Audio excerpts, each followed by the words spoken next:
Hi ಎಲ್ಲರಿಗೂ ನಮಸ್ಕಾರ. Welcome back to ಭಾಗ್ಯರತ್ನ ಅಡುಗೆ ಚಾನಲ್. ಇವತ್ತು ನಾನು ಆಲೂಗಡ್ಡೆ ಪಲ್ಯ ಮಾಡೋದು ಹೇಗೆ ಅಂತ ಹೇಳ್ಕೊಡ್ತಾ ಇದ್ದೀನಿ. ಅದಕ್ಕೂ ಮುಂಚೆ ನಮ್ಮ ಚಾನಲ್ನ ಯಾರೆಲ್ಲ ಸಬ್ಸ್ಕ್ರೈಬ್ ಮಾಡ್ಕೊಂಡಿಲ್ಲ ದಯವಿಟ್ಟು ಸಬ್ಸ್ಕ್ರೈಬ್ ಮಾಡ್ಕೊಳ್ಳಿ, ಹಾಗೆ ಬೆಲ್ ಐಕಾನ್ನ ಕ್ಲಿಕ್ ಮಾಡೋದನ್ನ ಮರಿಬೇಡಿ.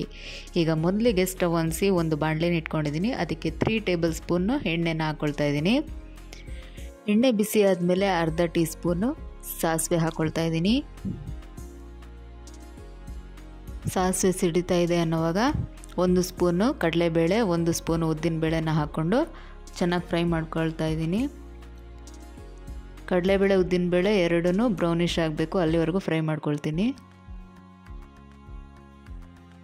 ನೋಡಿ, ಈಗ ಚೆನ್ನಾಗಿದು ಬ್ರೌನಿಷ್ ಕಲರ್ ಆಗಿದೆ.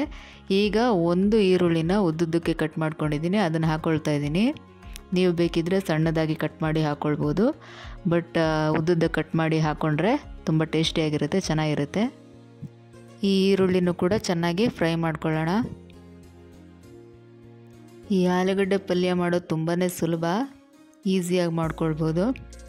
ಇದು ತುಂಬಾ ಚೆನ್ನಾಗಿರುತ್ತೆ, ದೋಸೆಗಾಗಲಿ ಪೂರಿಗಾಗಲಿ ಚಪಾತಿಗಾಗಲಿ ತುಂಬಾ ಚೆನ್ನಾಗಿರುತ್ತೆ. ಈಗ ನಾನು ಕರಿಬೇವನ್ನ ಹಾಕ್ಕೊಂಡು ಮತ್ತೆ ಫ್ರೈ ಮಾಡ್ಕೊಳ್ತಾ ಇದ್ದೀನಿ.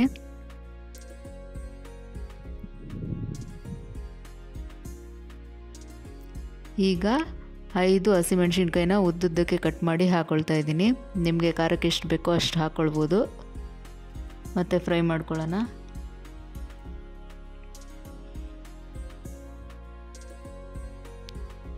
ಈಗ ರುಚಿಗೆ ತಕ್ಕಷ್ಟು ಉಪ್ಪನ್ನು ಹಾಕ್ಕೊಳ್ತಾ ಇದ್ದೀನಿ.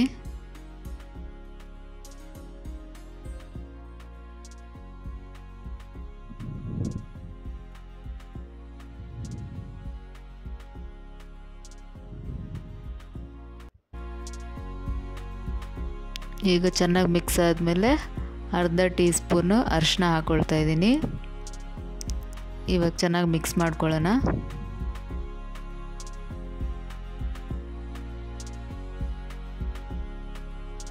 ನಾವು ಮೊದಲೇ ಕುಕ್ಕರಲ್ಲಿ ಆಲೂಗಡ್ಡೆನ ಬೇಯಿಸ್ಕೊಂಡಿದ್ದೀನಿ ನಾನು. ಅದನ್ನು ಇಲ್ಲಿ ಸ್ಮ್ಯಾಶ್ ಮಾಡಿ ಹಾಕ್ಕೊಳ್ತಾ ಇದ್ದೀನಿ. 5 ಆಲೂಗಡ್ಡೆ ತೊಗೊಂಡಿದ್ದೆ ನಾನು, ಅದನ್ನು ಸ್ಮ್ಯಾಶ್ ಮಾಡಿ ಹಾಕ್ಕೊಳ್ತಾ ಇದ್ದೀನಿ. ಈಗ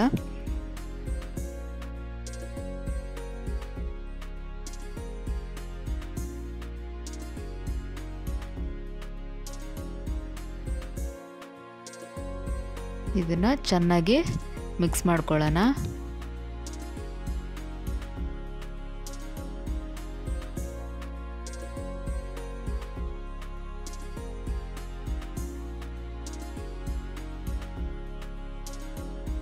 ನೋಡಿ, ಈಗ ಇದು ಚೆನ್ನಾಗಿ ಮಿಕ್ಸ್ ಆಗಿದೆ. ಆಲೂಗಡ್ಡೆ ಪಲ್ಯ ರೆಡಿಯಾಗಿದೆ. ನಾನು ಆಗಲೇ ಹೇಳಿದಾಗೆ ದೋಸೆಗೆ, ಚಪಾತಿಗೆ, ಪೂರಿಗೆ ತುಂಬಾ ಚೆನ್ನಾಗಿರುತ್ತೆ. ನೀವು ಒಂದ್ಸರಿ ಮನೆಯಲ್ಲಿ ಟ್ರೈ ಮಾಡಿ, ಹೇಗಿತ್ತು ಅಂತ ಕಮೆಂಟ್ಸಲ್ಲಿ ತಿಳಿಸಿ. ನಿಮಗೆ ಈ ವಿಡಿಯೋ ಇಷ್ಟ ಆಗಿದ್ರೆ ಲೈಕ್ ಮಾಡಿ, ಶೇರ್ ಮಾಡಿ, ಕಮೆಂಟ್ ಮಾಡಿ. ಮತ್ತಷ್ಟು ರೆಸಿಪಿ ವಿಡಿಯೋ ಬೇಕು ಅಂತಂದರೆ ನಮ್ಮ ಚಾನಲ್ನ ಸಬ್ಸ್ಕ್ರೈಬ್ ಮಾಡ್ಕೊಳ್ಳಿ. ಎಲ್ಲರಿಗೂ ಧನ್ಯವಾದಗಳು.